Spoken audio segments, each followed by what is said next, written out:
Well, I've been thinking about how to start this video. So I've just been looking at my position here in Rocket Lab. Um, Definitely the biggest mover in my portfolio today.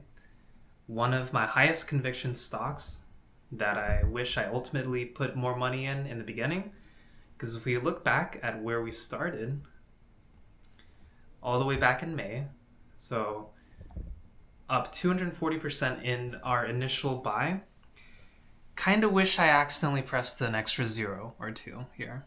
This certainly has been a stock that has completely surpassed my expectations.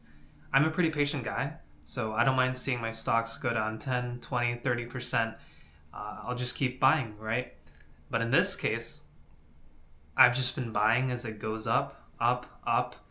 We can see that I've been consistently buying throughout these prices all the way to 11. And today I added a little bit more. So I did raise my average price up a little bit, but that's okay because this is a company that I believe is going to keep growing and keep performing extremely, extremely well. So even though it does hurt in the short term to raise my average price in this stock, it's not going to matter in the long term because of how much upside this company has. And I believe that upside is unlimited because it's a new industry and they are one of the leaders, right? So if we look at past industries, like when the internet was first invented, people thought, oh, it's going to help me be able to send emails to a colleague and it's going to bring so much value that way. We're not going to have to send letters or mail. But little did they know that the internet would bring so much more value than anything anybody could have imagined in that time period. So when I first started buying this stock, you'd always hear space is hard, and it is. Because the only other players here are run by mega billionaires with huge companies and huge amounts of cash that can be funneled into these projects. Amazon, Blue Origin, Tesla with SpaceX, Elon Musk. So it's a wonder that Rocket Lab even survived and is now thriving. So the reason why this company has unlimited upside is because we don't know all the applications that they're going to be able to tackle in the future. Right now, they're focusing on helping companies send up satellites, building constellations.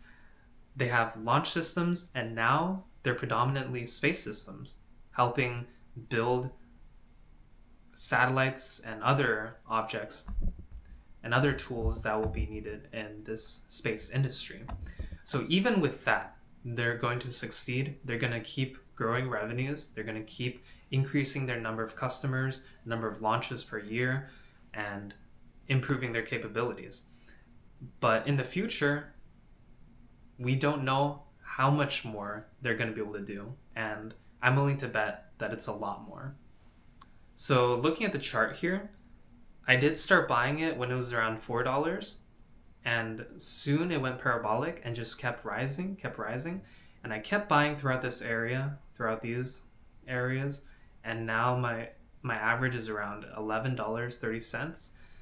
I will keep buying because I believe in this company and I believe that they will do fantastic. So I think one reason why people are so optimistic about Rocket Lab currently, not just because of the narrative, not because of Neutron coming up. All of those things are huge and very, very important.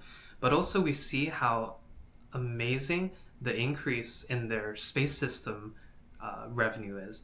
Because according to Peter Beck, the CEO, space systems is going to be their main money driver.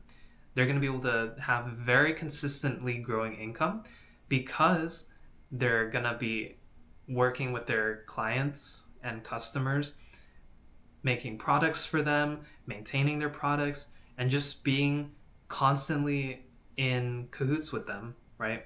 So we can see that this is increasing very dramatically compared to their launch services. Usually when we look at these companies, we see, oh, they're launching this number of times per year. maybe that's the only way they're making money, but not really, right? We see that now it's a much smaller percentage of their revenue versus their space systems, which doesn't depend as much on their launches. So we can see a healthy increase in both aspects, but more dramatically so with their space systems. And I believe that this is a very, very bullish sign to see that they will continue to work with their customers and their clients even without launches, right? Even though that's what they're known for, we see their launches all the time. We see them, and that's the most publicized part of their business. But in reality, if we look at the numbers, Space Systems is growing so much faster. So this is purely hypothetical, but I believe the next president of the United States is going to push forward a second space race. I don't believe it's going to be very directly focused on one specific mission, like putting a person on Mars, but it's going to be more broad and it's going to be more of a slow burn. So improving defense capabilities through space options, i.e. with satellites, with any kind of object that needs to be put in space. There's also going to be more capabilities for exploration and for discovery. And oftentimes with exploration and discovery comes great economic benefit. So these are just some things to think about. So just to wrap things up, companies like Rocket Lab are far and few, and being able to find them in these early stages is such an important part in an investor's journey. If you can get in at an early time at a good price on these fantastic companies with unlimited upside, then it's definitely a great opportunity to do so. Personally, I'll still keep buying shares and not worry about the short-term price action. I've been watching these analysts keep raising their price targets with Rocket Lab. So a month or two ago, they've went from $4 to $8 to $9 to $15. Now they're up to the 20s. For me, it doesn't matter because I know I'm going to keep holding it for 10, 20, 30 years, and I'll be completely happy with that. So thank you for watching. Please like and subscribe. See you guys next time.